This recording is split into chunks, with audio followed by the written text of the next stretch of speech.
इस चैप्टर में हम तरल से जुड़े हुए एक और मैकेनिकल प्रॉपर्टी के बारे में चर्चा करेंगे, जिसे हम पृष्ठ तनाव या सरफेस टेंशन के नाम से जानते हैं। ये सरफेस टेंशन क्यों होता है, क्या होता है, इसको जानने के लिए हमें कुछ और कॉन्सेप्ट को समझने की आवश्यकता है। बच्चों, ब्रह्मांड में जितने भी पदार्थ हैं, ये सब अणुओं से मिलकर बने हैं और इन अणुओं के बीच में आकर्षण बल काम करता है। और ये आकर्षण बल दो तरीके का होता है, एक सहसंजक बल जिसे हम कोहेसिव फोर्स कहते हैं और दूसरा असंजक बल जिसे हम एडहेसिव फोर्स कहते हैं। एक उदाहरण लेते हैं। मान लीजिए एक चिकना सरफेस है, उसमें पानी की कुछ बूंद गिरी है, छोटी छोटी पानी की बूंदें हैं। जब इन छोटी छोटी पानी की बूंदों को हम पास लाते हैं तो एक बड़े पानी की बूंद का निर्माण करती है। मतलब ये छोटी छोटी बूंदें मिल जाती हैं और एक बड़ा बूंद बना लेती हैं। ये छोटी छोटी बूंदें कैसे आपस में मिल जाती हैं? क्योंकि इन पानी के अणुओं के बीच में आपस में अट्रैक्शन बल काम करता है और इसके कारण ये छोटी छोटी पानी की बूंद मिलकर एक बड़ी बूंद का निर्माण करती है और यही है सहसंजक बल। यानी कि एक ही पदार्थ के अणुओं में जो आकर्षण बल कार्य करता है उसे हम सहसंजक बल कोहेसिव फोर्स कहते हैं। को मतलब अपने में ही होना, कोहेसिव फोर्स कहलाता है। अब एक दूसरा उदाहरण लेते हैं। हम कांच की एक नली लेते हैं और उसमें पानी डाल देते हैं। हम देखते हैं वो कांच की नली गीली हो जाती है, भीग जाती है।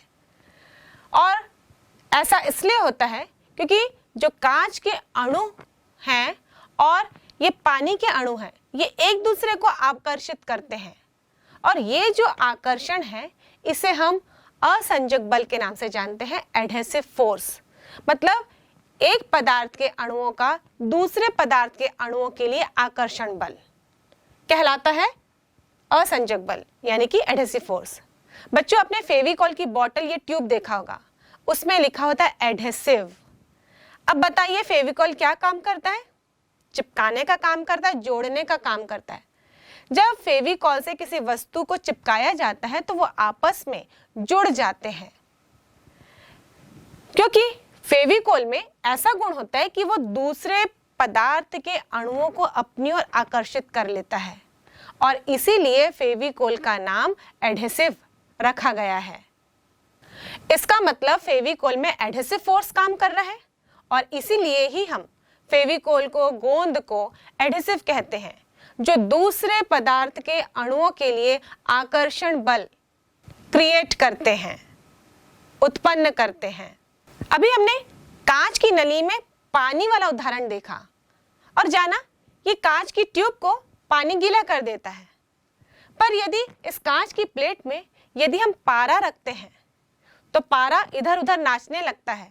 वो अपने आकार को सिकुड़ लेता है, छोटा कर लेता है, बिल्कुल मोती जैसे हो जाता है और उस कांच की प्लेट में इधर उधर नाचने लगता है। हम उसे पकड़ना भी चाहते हैं तो वो पकड़ में नहीं आता, वो फिसलता है और वो कांच की प्लेट को गीला नहीं करता। आखिर ये पारा भी तो एक तरल है, लिक्विड है, ये कांच की प्लेट को क्यों गीला नहीं करता जब पानी उसी कांच के ट्यूब को गीला कर सकता है? तो इसे समझने के लिए हम दो स्थितियां देखते हैं। यदि सहसंजक बल का मान असंजक मान की तुलना में अधिक हो, मतलब किसी भी पदार्थ में उसके अपने ही अणुओं में आकर्षण बल अधिक होगा, वो दूसरे पदार्थ के अणुओं को भी आकर्षित करेगा, लेकिन दूसरे पदार्थ के अणुओं के लिए जो आकर्षण बल लग रहा है वो मान कम हुआ, उस कंडीशन में वो उस पदार्थ को गीला नहीं करता। जैसे इस स्थिति में था, मर्क्यूरी ने एक छोटा सा ड्रॉपलेट बना लिया और वो कांच की प्लेट को गीला नहीं कर रहा है, क्योंकि मर्क्यूरी पदार्थ के अणुओं में अपने ही अणुओं के लिए आकर्षण बल अधिक है, इसलिए वो अपने आप को बांध कर एक छोटी गोले के रूप में बना लेता है। और कांच के अणुओं के लिए आकर्षण तो है, लेकिन ये असंजक बल का मान सहसंजक बल की तुलना में कम होता है। अब एक और उदाहरण लेते हैं।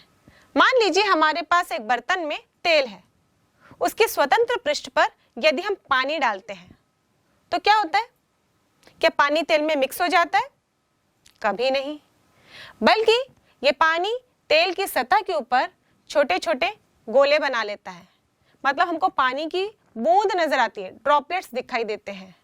ये पानी के गोले क्यों बन जाते हैं?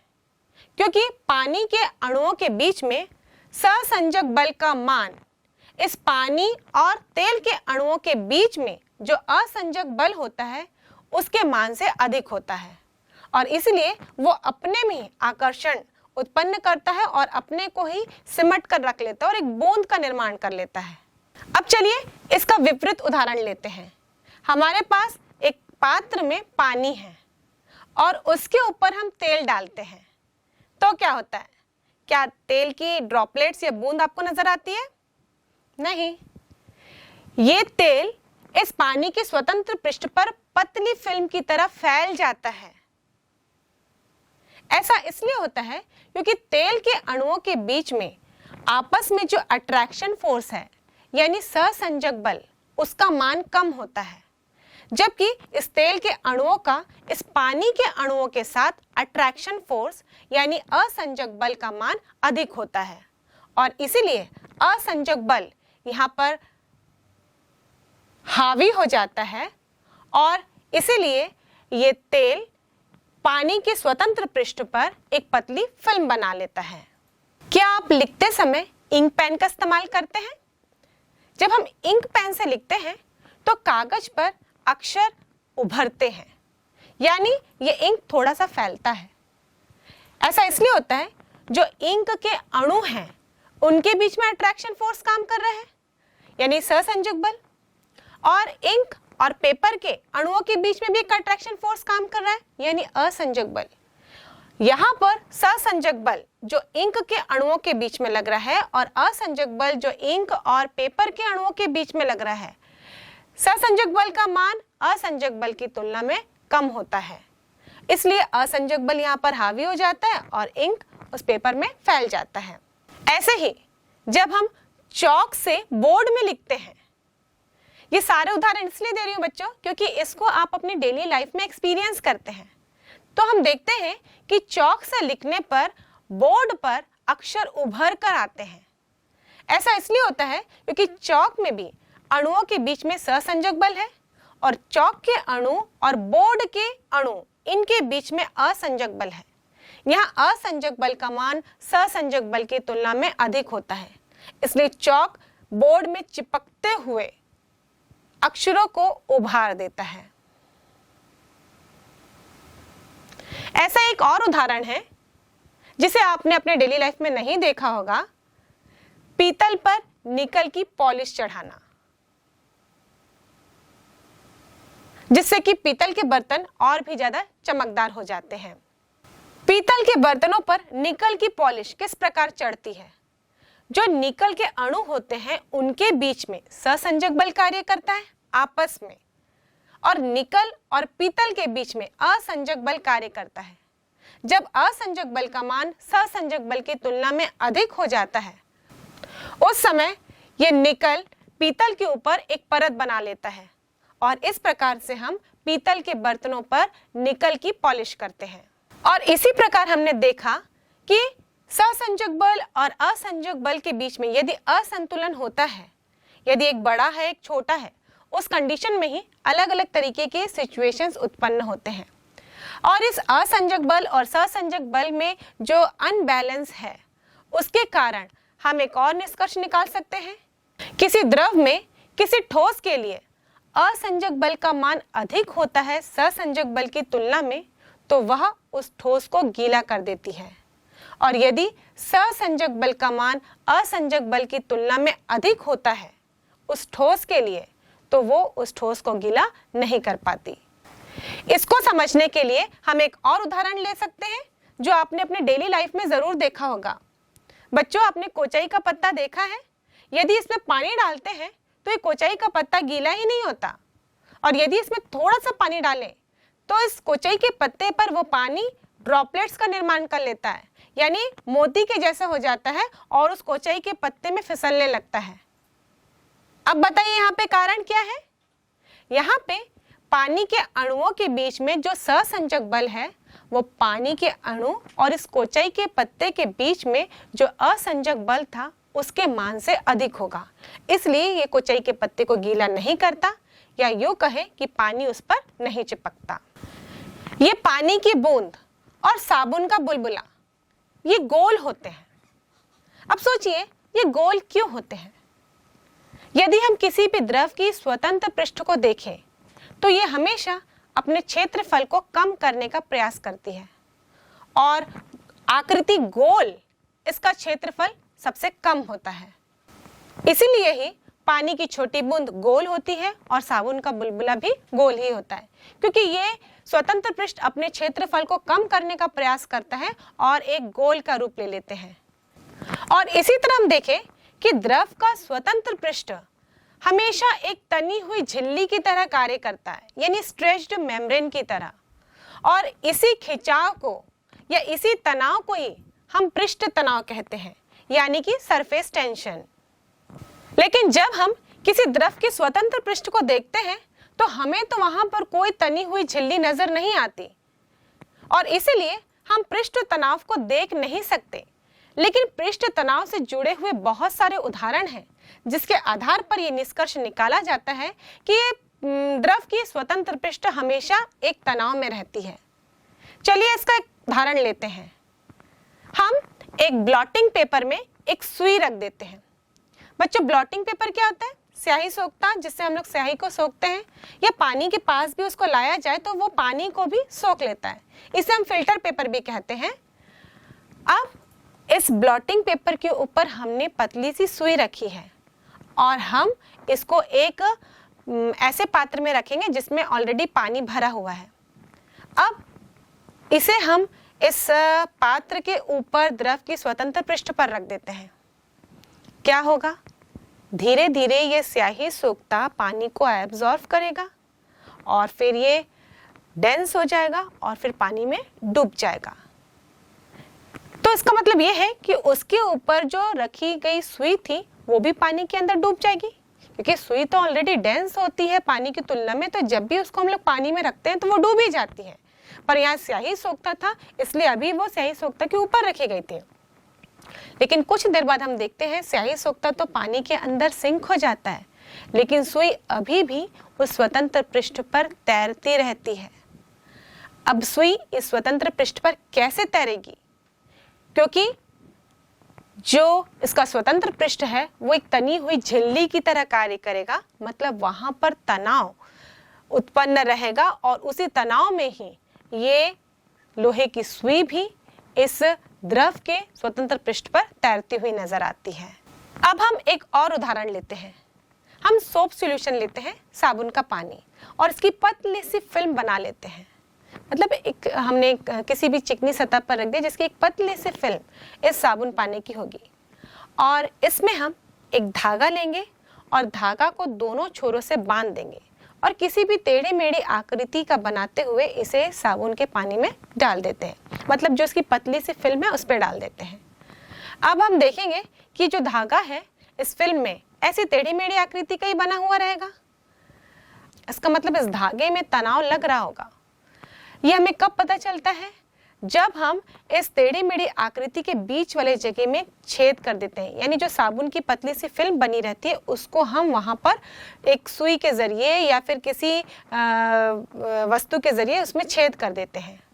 उस समय हम देखते हैं कि ये जो टेढ़ी मेढ़ी आकृति का धागा था वो गोल हो जाता है, क्योंकि इस साबुन पानी में पृष्ठ तनाव रहता है, सरफेस टेंशन, और ये सरफेस टेंशन पूरे सरफेस पर बराबर चारों तरफ से कार्य करता है, और इसके कारण इसका क्षेत्रफल मिनिमम होना चाहता है और ये एक राउंड आकृति ले लेता है।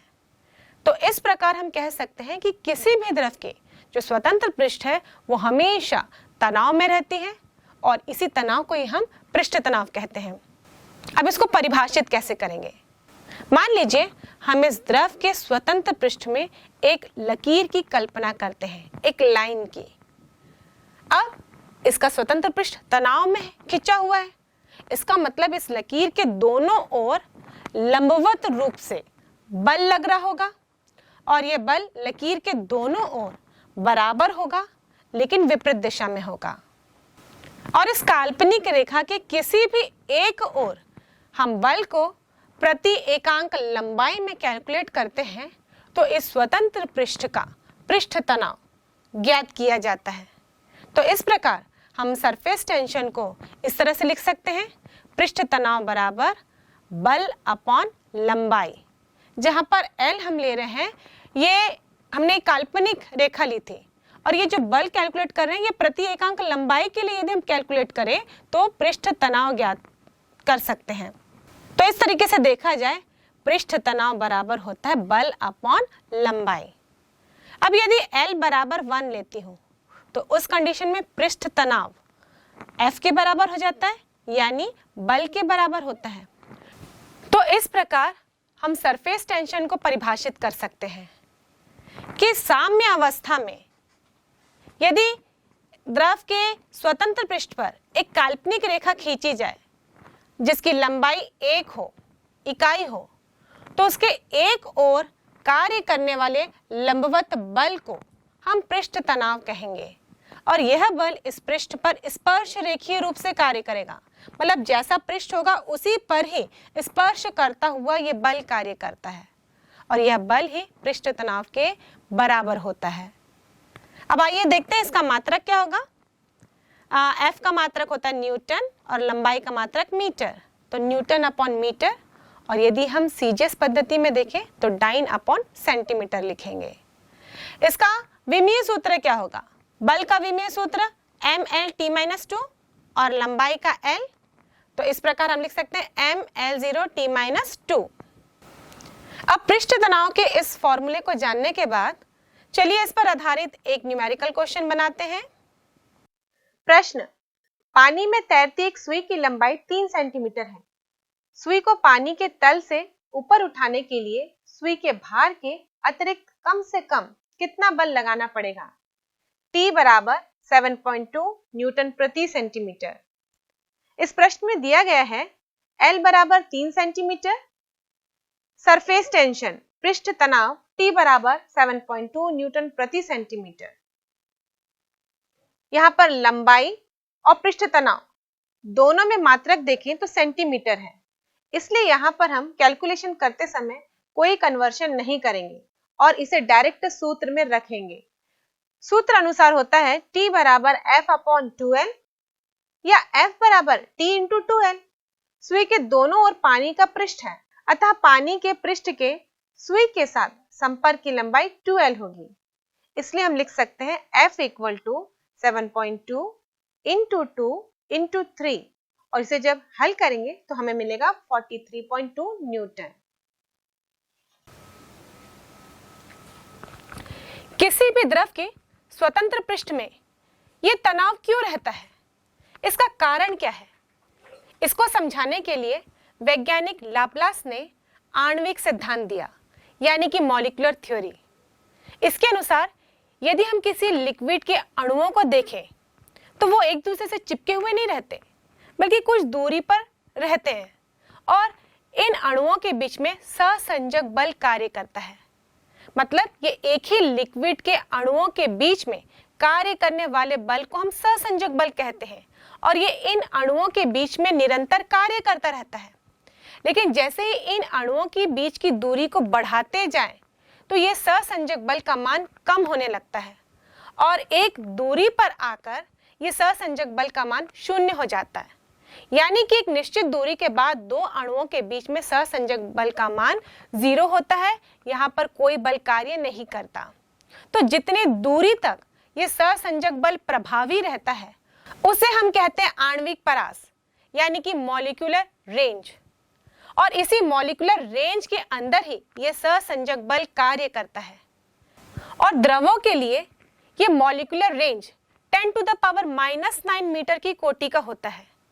यानी कि यदि किसी लिक्विड के अंदर एक अणु को केंद्र मानकर 10⁻⁹ मीटर की त्रिज्या का एक गोला खींचते हैं, तो इस गोले के अंदर जितने भी अणु होंगे वो इस केंद्र वाले अणु पर सहसंजक बल लगाएंगे।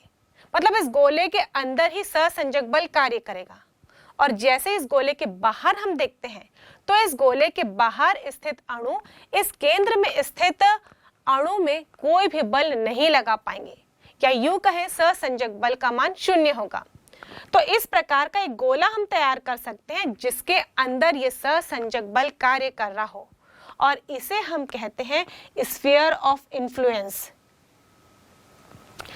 और हिंदी में कहते हैं आणविक प्रभाव का गोला। मतलब इसके अंदर ही अणुओं का प्रभाव महसूस होता है, और ये प्रभाव किस रूप में होता है? आकर्षण बल के रूप में, जिसे हम सहसंजक बल के नाम से जानते हैं। इस आणविक प्रभाव के गोले के अंदर, यानी कि स्फीयर ऑफ इन्फ्लुएंस के अंदर जो सहसंजक बल कार्य कर रहा है, उसके कारण पृष्ठ तनाव कैसे उत्पन्न होता है, इसको समझने के लिए हम एक लिक्विड लेते हैं, और इस लिक्विड के अंदर 4 अलग अलग स्थितियों में बिंदु कंसीडर करते हैं, और उन बिंदुओं पर मान के चलते हैं एक एक अणु स्थित है। वैसे द्रव में तो पूरे अणु भरे हुए हैं, पर हम स्पेसिफिकली इन 4 बिंदुओं को लेकर पहले स्टडी करते हैं। ये 4 बिंदु है P, Q, R, S। अब यहाँ पे 10⁻⁻9 मीटर की जो कोटि है उसके रेंज का, यानी कि उतनी त्रिज्या का हम एक गोला बनाते हैं, यानी कि हम यहाँ पे आणविक प्रभाव का गोला बनाते हैं इन चारों बिंदुओं पर स्थित अणुओं के लिए। अब हम बात करते हैं इस P बिंदु के अणु के लिए। इसके जो स्फीयर ऑफ इन्फ्लुएंस के अंदर जितने भी अणु होंगे वो इस P बिंदु के अणु पर सहसंजक बल लगाएंगे, और इस चित्र अनुसार हम देख सकते हैं कि ये सहसंजक बल सभी दिशाओं में बराबर रूप से कार्य कर रहे हैं इस गोले के अंदर, और एक बल के विपरीत जस्ट हमको दूसरा बल भी मिल रहा है जो बराबर होगा मान में और दिशा में विपरीत होगा। इस प्रकार हम इस बल को देखेंगे तो इसमें हर बल के विपरीत एक दूसरा बल भी मिलेगा, और इस गोले के अंदर यदि हम परिणामी बल नेट बल की बात करें तो वो 0 होगा। तो जो P बिंदु का स्फीयर ऑफ इन्फ्लुएंस है उसके अंदर सहसंजक बल का मान 0 होगा। अब बात करते हैं हम इस R बिंदु की। इस R बिंदु के लिए भी हमने एक स्फीयर ऑफ इन्फ्लुएंस बनाया। त्रिज्या हमने वही ली, आणविक परास यानी 10⁻⁻9 मीटर की कोटि का। इस R बिंदु के लिए जो स्फीयर ऑफ इन्फ्लुएंस बन रहा है ये पृष्ठ के निकट है। जो इस लिक्विड का स्वतंत्र पृष्ठ हमने लिया था ये उसके पास में है, और यहाँ पर भी इस गोले के अंदर हम देखें तो सभी दिशाओं में बल कार्य करेगा, और इसलिए इस गोले के अंदर भी नेट बल का मान 0 होगा। अब हम इस Q बिंदु पर स्थित अणु की बात करते हैं। यहाँ पर भी हमने एक स्फीयर ऑफ इन्फ्लुएंस बनाया, और यहाँ हम देखेंगे कि ये जो स्फीयर ऑफ इन्फ्लुएंस है इसमें अणुओं की संख्या नीचे अधिक है ऊपर की तुलना में, और इस तरह से यहाँ हम देखें तो नेट बल की डायरेक्शन नीचे की ओर होगी, क्योंकि ऊपर स्थित अणुओं की संख्या कम है नीचे स्थित अणुओं की तुलना में, और इसीलिए ऊपर के डायरेक्शन में कार्य करने वाला कम होगा नीचे के डायरेक्शन में कार्य करने वाले बल के, और इसीलिए जो परिणामी बल लगेगा वो नीचे के डायरेक्शन में लगेगा। अब हम इस S बिंदु की बात करते हैं। इस S बिंदु में जो स्थित अणु है उसके लिए हमने जो स्फीयर ऑफ इन्फ्लुएंस बनाया है, ये स्फीयर ऑफ इन्फ्लुएंस आधा द्रव के बाहर है और आधा द्रव के अंदर, और आधा भाग द्रव के बाहर स्थित होने के कारण ऊपर पे कोई भी बल कार्य नहीं करेगा। जितना भी बल है वो नीचे के डायरेक्शन में कार्य कर रहा है, मतलब अणुओं को नीचे की डायरेक्शन से आकर्षण बल प्राप्त हो रहा है, और इसलिए यहाँ पर इस गोले के अंदर नेट डायरेक्शन ऑफ फोर्स देखें तो वो नीचे की ओर होगी। और इस प्रकार यदि हम स्वतंत्र पृष्ठ की बात करें तो वहां पर जितने भी अणु स्थित हैं वहां पर नेट बल का डायरेक्शन नीचे की ओर होगा। इस तरह से हम देखें कि जब हम स्वतंत्र पृष्ठ से नीचे की ओर बढ़ते हैं आणविक परास की दूरी तक, वहां पर इन अणुओं में नीचे की डायरेक्शन में आकर्षण बल कार्य करता है। मतलब सहसंजक बल जो इन अणुओं में कार्य कर रहा है उसकी दिशा, परिणामी बल की दिशा नीचे की ओर होगी, और जैसे ही हम आणविक परास से और आगे बढ़ते हैं नीचे की ओर तो वहां पर ऐसा स्फीयर ऑफ इन्फ्लुएंस मिलता है जहां पर परिणामी बल का मान 0 हो जाता है। तो इस प्रकार हम देखें कि ये जो दूरी है स्वतंत्र पृष्ठ से इस आणविक परास तक की, जहां पर नेट बल, परिणामी बल नीचे की ओर कार्य कर रहा है, इसे हम एक विशेष नाम से जानते हैं, इसे हम पृष्ठीय फिल्म यानी कि सरफेस फिल्म का नाम देते हैं। और इस पृष्ठीय फिल्म में ही जितने भी अणु होंगे उसमें नेट बल नीचे की ओर कार्य कर रहा होगा। इसका मतलब यह है कि जो पृष्ठीय फिल्म है वो असंतुलन की स्थिति में रहेगा, लेकिन जैसे ही हम इस पृष्ठ से गहराई की ओर बढ़ते हैं द्रव में, तो वहां पर नेट बल शून्य होगा, मतलब नीचे द्रव संतुलन की स्थिति में होगा। और हम जानते हैं कि जब ऊर्जा अधिक होगी तभी वहां पर असंतुलन की स्थिति होगी, और जब ऊर्जा न्यूनतम होती है या शून्य होती है उस समय संतुलन की स्थिति होती है। तो इस प्रकार इस द्रव में देखें तो नीचे की ओर स्थितिज ऊर्जा कम होगी, जबकि ये पृष्ठीय फिल्म पर, सरफेस फिल्म पर ऊर्जा अधिक होगी। और द्रव का स्वतंत्र पृष्ठ संतुलन में हो, इसीलिए उसकी ऊर्जा कम होनी चाहिए। यहां पर यदि हम देखें तो जो नीचे के अणु हैं, यदि उसको नीचे से ऊपर ले जाया जा रहा है, जैसे हम पृष्ठीय फिल्म की बात करें तो यहाँ पर नेट बल नीचे की ओर कार्य कर रहा है और हम अणु को नीचे से ऊपर की ओर ले जा रहे हैं। तो अब इस सहसंजक बल के आकर्षण बल के विरुद्ध ऊपर ले जाने के लिए अणु में कार्य करना होगा, और यह कार्य ही इन अणुओं की स्थितिज ऊर्जा के रूप में संचित होती है। और इस प्रकार हम कहें कि पृष्ठीय फिल्म की अपनी एक स्थितिज ऊर्जा होती है और पृष्ठीय फिल्म की स्थितिज ऊर्जा अधिकतम होती है, क्योंकि जब हम नीचे की बात कर रहे हैं तो यहाँ पे स्थितिज ऊर्जा न्यूनतम होगी, क्योंकि यहाँ पर द्रव संतुलन की स्थिति में है। और जब अणु को हम ऊपर ले जाते जा रहे हैं, हम देख रहे हैं कि यहाँ पर इस आकर्षण बल के विरुद्ध कार्य करना पड़ रहा है, तो यहाँ पे स्थितिज ऊर्जा अधिकतम होगी और इसीलिए यहाँ पर असंतुलन की स्थिति बनी रहेगी। और यदि संतुलन की स्थिति लानी हो पृष्ठ में, इसका मतलब स्थितिज ऊर्जा के मान में कमी होनी चाहिए, और स्थितिज ऊर्जा के मान में कमी तभी आएगी जब पृष्ठ पर अणुओं की संख्या कम होगी। और इस पृष्ठ पर अणुओं की संख्या कब कम होगी? जब इस पृष्ठ का क्षेत्रफल कम होगा। और इसीलिए किसी भी द्रव का स्वतंत्र पृष्ठ हमेशा एक तनी हुई झिल्ली की तरह कार्य करता है, क्योंकि वहां पर तनाव उत्पन्न हो जाता है उस पृष्ठ के क्षेत्रफल को कम करने के लिए, और इसी तनाव को ही हम कहते हैं पृष्ठ तनाव, जिसे हम इंग्लिश में सरफेस टेंशन के नाम से जानते हैं। और इसी पृष्ठ तनाव के कारण, सरफेस टेंशन के कारण ही इसकी स्वतंत्र सतह हमेशा क्षेत्रफल को कम करने का प्रयास करेगी।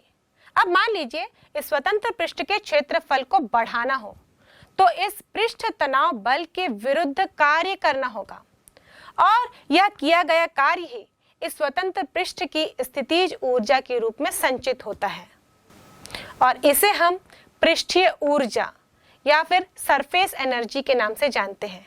तो यदि सरफेस एनर्जी को परिभाषित करें हम, तो यह पृष्ठीय फिल्म के प्रति एकांक क्षेत्रफल में संचित ऊर्जा स्थितिज ऊर्जा कहलाती है, क्योंकि हम ये भी जानते हैं कि नीचे से अणुओं को इस पृष्ठ तक लाने में इस सहसंजक बल के विरुद्ध कार्य किया जा रहा है, और यह कार्य ही इसमें स्थितिज ऊर्जा के रूप में संचित हो रही है। और दूसरे शब्दों में हम पृष्ठीय ऊर्जा को इस प्रकार भी परिभाषित कर सकते हैं कि पृष्ठीय फिल्म के प्रति एकांक क्षेत्रफल में वृद्धि करने के लिए किए गए कार्य को पृष्ठीय ऊर्जा कहेंगे। पृष्ठीय ऊर्जा को मान लीजिए हम S से दर्शाते हैं, तो S बराबर होता है कार्य बटे क्षेत्रफल। यह कार्य इस स्वतंत्र पृष्ठ के क्षेत्रफल में वृद्धि करने के लिए किया गया है। अगर हम क्षेत्रफल में वृद्धि को डेल्टा A लेते हैं, कार्य को W लिखते हैं, तो S बराबर होता है W अपॉन डेल्टा A। और यह पृष्ठीय ऊर्जा अलग अलग लिक्विड्स के लिए अलग अलग होती है। इसका मात्रक क्या होता है? कार्य का मात्रक है जूल और क्षेत्रफल का मात्रक है मीटर स्क्वायर। तो पृष्ठीय ऊर्जा का मात्रक होगा जूल प्रति मीटर स्क्वायर। अब इसका विमीय सूत्र देखते हैं। जूल के लिए हम लिखते हैं mL2T-2 और मीटर स्क्वायर के लिए हम लिखेंगे L स्क्वायर। जैसे L स्क्वायर कैंसिल हो जाएगा, तो ये होगा mL0T-2। इस प्रकार हमने पृष्ठीय ऊर्जा का फॉर्मूला देखा, इसका मात्रक देखा और विमीय सूत्र देखा। तो चलिए बच्चों, इसी पर आधारित एक न्यूमेरिकल क्वेश्चन बनाते हैं। प्रश्न: एक बड़ी बूंद को समान आकार की n छोटी बूंदों में विभक्त किया जाता है। किए गए कार्य के लिए सूत्र व्युत्पन्न कीजिए। मान लो बड़ी बूंद की त्रिज्या r है और उसे r त्रिज्या की n छोटी बूंदों में विभक्त किया जाता है। तब बड़ी बूंद का आयतन बराबर n इंटू छोटी बूंदों का आयतन। क्योंकि यहाँ पर जो बूंद का आयतन है वो समान ही रहेगा, क्योंकि उसी आयतन के पानी से ही छोटी बूंदों का निर्माण हो रहा है। एक गोल का आयतन होता है 4/3 पाई आर क्यूब। तो यहाँ पर हम सूत्र रखेंगे तो हमें मिलेगा 4/3 पाई आर क्यूब, जहाँ कैपिटल आर हमने बड़ी बूंद की त्रिज्या ली थी, बराबर n into 4/3 pi R cube, जहाँ स्मॉल लेटर r छोटी बूंद की त्रिज्या है। और इन दोनों पक्षों से 4/3 पाई काटने पर हमें मिलेगा r क्यूब बराबर n r क्यूब, और यहाँ से r क्यूब बराबर r क्यूब अपॉन n, और दोनों पक्षों का घनमूल लेने पर हमें मिलेगा r equal to r upon n power 1/3। बड़ी बूंद का पृष्ठीय क्षेत्रफल 4 पाई आर स्क्वायर होगा, जबकि छोटी बूंद का पृष्ठीय क्षेत्रफल 4 पाई आर स्क्वायर होगा। और यहाँ पर n छोटी बूंदें हैं, इसलिए हम इसे n से गुणा कर देंगे यदि हम n छोटी बूंदों का पृष्ठीय क्षेत्रफल ज्ञात करना चाहते हैं। इस प्रकार n इंटू 4 पाई, और इस r के जगह हम लिखेंगे r अपॉन n पावर 1/3, और स्क्वायर है तो स्क्वायर लगाएंगे। इसे सॉल्व करने पर हमें मिलेगा 4 pi n r square upon n to the power 2/3, और इसे सॉल्व करेंगे तो मिलेगा 4 pi n power 1/3 into R square. क्षेत्रफल में वृद्धि डेल्टा a बराबर होगा 4 pi n to the power 1/3 r square minus 4 pi r square. जब इसे सॉल्व करेंगे तो हमें मिलेगा 4 पाई r स्क्वायर, ब्रैकेट के अंदर n पावर में 1/3 माइनस 1। अतः किया गया कार्य W बराबर होता है सरफेस टेंशन इंटू क्षेत्रफल में वृद्धि। क्षेत्रफल में वृद्धि हम ज्ञात कर चुके हैं, T यहाँ पर सरफेस टेंशन है, तो हम लिखेंगे किया गया कार्य W बराबर T into 4 pi R square, bracket के अंदर n पावर 1/3 माइनस 1, और इसे जब सॉल्व करेंगे तो हमें मिलेगा 4 pi T R square, bracket के अंदर n के पावर में 1/3 माइनस 1। और यही एक बड़ी बूंद को n छोटी बूंदों में बांटने में किए गए कार्य का सूत्र है, जहां पर T इस द्रव का पृष्ठ तनाव है।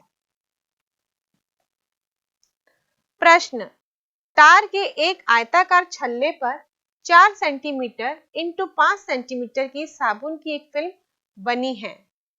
4 सेंटीमीटर इंटू 5 सेंटीमीटर लिखा है, इसका मतलब एक आयताकार फ्रेम है जिसकी लंबाई एवं चौड़ाई यहाँ पर दी गई है। यदि फिल्म का आकार 4 सेंटीमीटर इंटू 6 सेंटीमीटर कर दिया जाए तो इस क्रिया में किए गए कार्य की गणना कीजिए। मतलब अब इस आयताकार फ्रेम की लंबाई और चौड़ाई में हम वृद्धि कर रहे हैं। साबुन के घोल का पृष्ठ तनाव 3 into 10 to the power -2 newton upon metre है। अब इसे सॉल्व करने के लिए हम देखते हैं, फिल्म का प्रारंभिक क्षेत्रफल 4 सेंटीमीटर इंटू 5 सेंटीमीटर है, इसका मतलब 20 सेंटीमीटर स्क्वायर है। अगर इसे मीटर में कन्वर्ट करेंगे तो हम लिखेंगे 20 into 10 to the power -4 metre square. Film का अंतिम क्षेत्रफल 4 centimetre into 6 centimetre equal to 24 centimetre. अब इसे भी मीटर में कन्वर्ट करते हैं तो ये होगा 24 into 10 to the power -4 metre square. पृष्ठ के क्षेत्रफल में वृद्धि यदि हम डेल्टा ए से दर्शाते हैं तो ये अंतिम क्षेत्रफल माइनस प्रारंभिक क्षेत्रफल होगी, लेकिन ये फिल्म का निर्माण कर रही है और इस फिल्म में 2 स्वतंत्र पृष्ठ होंगे, इसलिए यहाँ पर जब हम क्षेत्रफल में वृद्धि ज्ञात करेंगे तो इसे 2 से इंटू करेंगे, क्योंकि यहाँ पर 2 स्वतंत्र पृष्ठ होंगे। इसलिए हम लिखेंगे 2 इंटू ब्रैकेट के अंदर 24 into 10 to the power -4 minus 20 into 10 to the power -4, और सॉल्व करने पर हमें मिलेगा 8 into 10 to the power -4 metre square. किया गया कार्य W बराबर होता है T इंटू डेल्टा ए। अब सरफेस टेंशन का मान प्रश्न में दिया गया है 3 into 10 to the power -2 into क्षेत्रफल में वृद्धि है 8 इंटू 10 टू द पावर -4। इसे सॉल्व करेंगे तो मिलेगा 24 into 10 to the power -6 joule और 2.4 into 10 to the power -5 joule. और इस प्रकार हम इस प्रश्न में किए गए कार्य की गणना करेंगे।